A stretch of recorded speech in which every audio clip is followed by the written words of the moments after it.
ITI building trade theory से related ITI CBT exam और ITI competition exam में पूछे जाने वाले इंपॉर्टेंट क्वेश्चन दोस्तों इस वीडियो में मिलेगा, तो वीडियो को लाइक शेयर जरूर कर दीजिएगा। और जो छात्र चैनल पर पहली बार विजिट किए तो प्लीज़ चैनल को जरूर सब्सक्राइब कर लीजिए, ताकि आगे आने वाली हमारी हर एक वीडियो का नोटिफिकेशन आपको सबसे पहले मिल सके। इसका PDF आपको हमारे टेलीग्राम पर मिल जाएगा, नीचे लिंक टेलीग्राम का दिया गया है, जाकर के वहाँ से टेलीग्राम को ज्वाइन कर लीजिएगा। तो पहला प्रश्न दिया गया है, बेस मेटल या पूरक धातु को एक साथ पिघलाने की क्रिया क्या कहलाती है? ऑप्शन नंबर दिया गया है फ्यूजन, फोर्ज, सॉलिड या आर्क। तो इसमें जो राइट आंसर होगा आपका ऑप्शन नंबर ए फ्यूजन। अगला प्रश्न दिया गया है, विद्युत आर्क वेल्डिंग में प्रयोग होने वाला वेल्डिंग सेट कहलाता है? ऑप्शन नंबर दिया गया है DC generator set, AC rectifier set, DC rectifier set या ये सभी। तो इसका जो राइट आंसर होगा आपका option number D right answer होगा, ये सभी।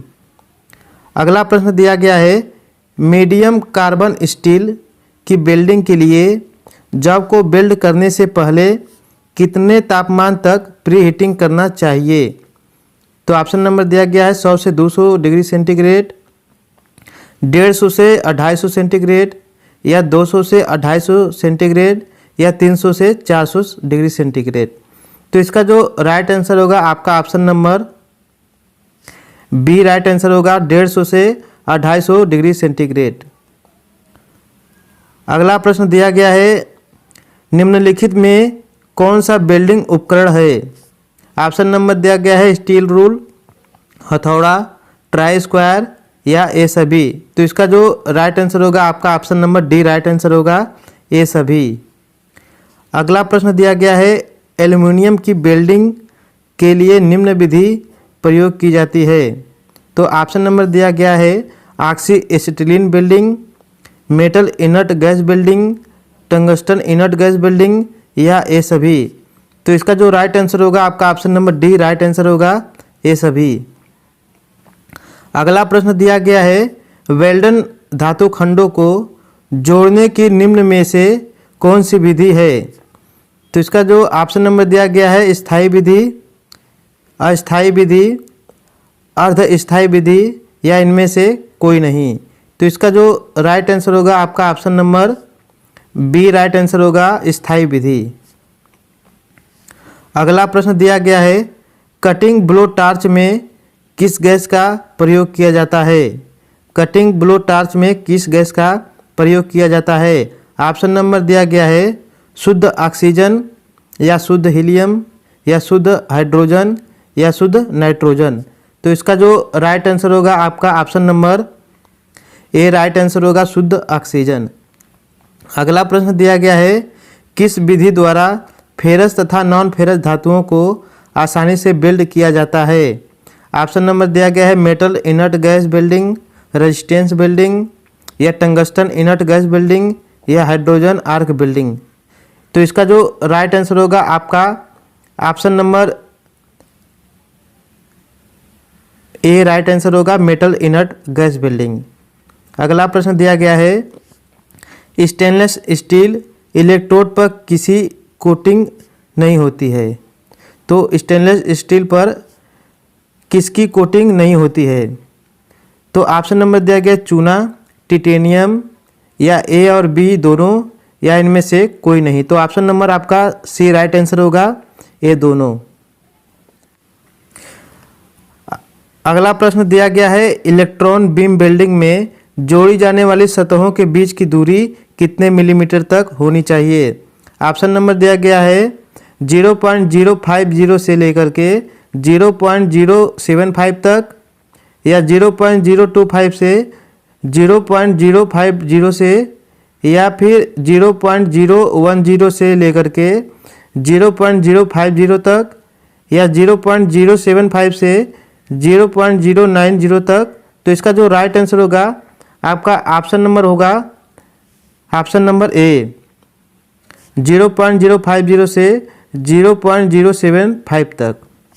अगला प्रश्न दिया गया है, स्पॉट वेल्डिंग निम्नलिखित में से किस प्रकार की वेल्डिंग है? ऑप्शन नंबर दिया गया है प्रेशर, वॉल्यूम, फ्यूजन या आर्क। तो इसका जो राइट आंसर होगा आपका option number A right answer होगा, प्रेशर। अगला प्रश्न दिया गया है, बॉल पिन हैमर का उपयोग होता है।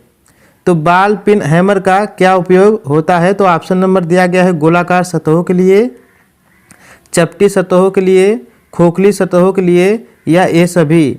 तो इसका जो राइट आंसर होगा आपका option number A right answer होगा, गोलाकार सतहों के लिए। अगला प्रश्न दिया गया है, इलेक्ट्रोड लाइट कोटिंग में किस पदार्थ का मुख्य रूप से वाइंडर का कार्य होता है? ऑप्शन नंबर दिया गया है सोडियम सिलिकेट या पोटेशियम सिलिकेट या ए व बी दोनों या इनमें से कोई नहीं। तो इसका जो राइट आंसर होगा आपका option number C right answer होगा, ए और बी दोनों। अगला प्रश्न दिया गया है, स्टेट को किसी प्लेट में जोड़ने के लिए प्रयुक्त बिल्डिंग विधि का नाम क्या है? ऑप्शन नंबर दिया गया है स्टड बिल्डिंग, फिक्सन बिल्डिंग या थर्मिट बिल्डिंग या आर्क बिल्डिंग। तो इसका जो राइट आंसर होगा आपका option number A right answer होगा, स्टड बिल्डिंग। अगला प्रश्न दिया गया है, जिंक के लिए प्रयुक्त सोल्डर का गलनांक क्या है?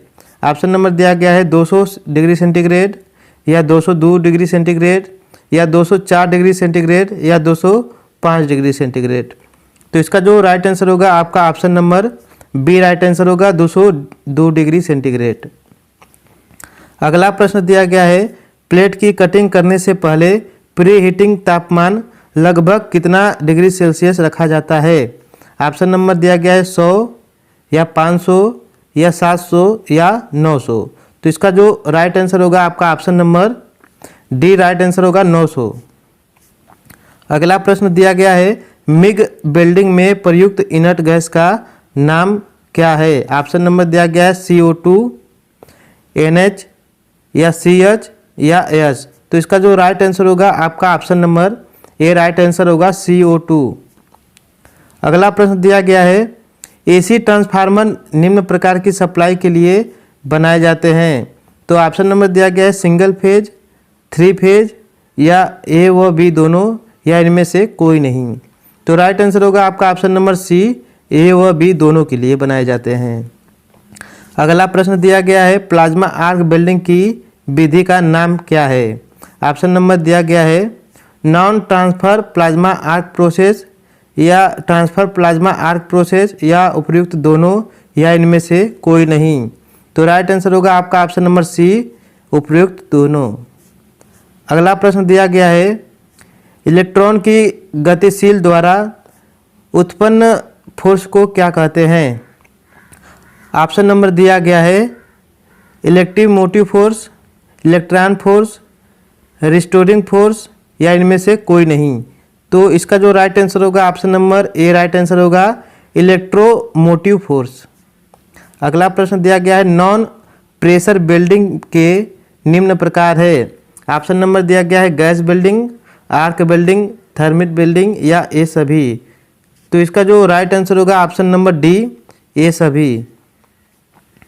अगला प्रश्न दिया गया है, दो विजातीय धातुओं के टुकड़ों को किसी विजातीय धातु की पूरक धातु द्वारा जोड़ने या दो सजातीय धातुओं को टुकड़ों को किसी विजातीय धातु की पूरक धातु द्वारा जोड़ने की प्रक्रिया क्या कहलाती है? ऑप्शन नंबर दिया गया है ऑटोजीनियस बिल्डिंग, हेट्रोजीनियस बिल्डिंग या फ्यूजन बिल्डिंग या प्रेशर बिल्डिंग। तो इसका जो राइट आंसर होगा आपका ऑप्शन नंबर